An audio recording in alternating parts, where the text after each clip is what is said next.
महाकाल की भस्म आरती का रहस्य, असली पौराणिक कथा और नियम। क्या आप जानते हैं? पूरी दुनिया में सिर्फ एक ही मंदिर है जहां भगवान को सोने से पहले नहीं, बल्कि श्मशान की भस्म से जगाया जाता है। आखिर क्यों महाकाल को भस्म इतनी प्रिय है? क्या है भस्म आरती का असली रहस्य और इसके नियम इतने कठोर क्यों हैं? आज जानिए शास्त्रों में लिखा हुआ सत्य।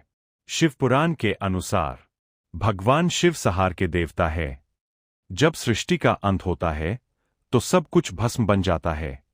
इसलिए शिव स्वयं कहते हैं, जो अंत को समझ ले वही सत्य को जान लेता है।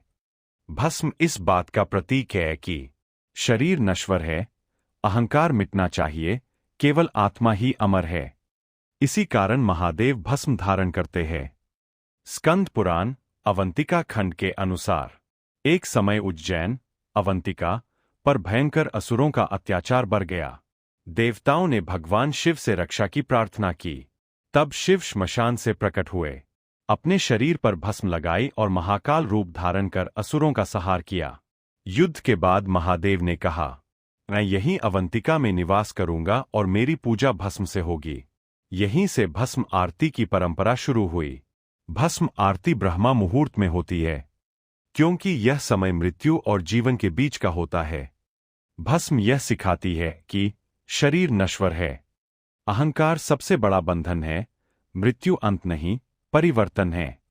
इसीलिए महाकाल को मृत्युंजय कहा जाता है। भस्म आरती साधारण पूजा नहीं है। इसके लिए शास्त्रों में नियम बताए गए हैं।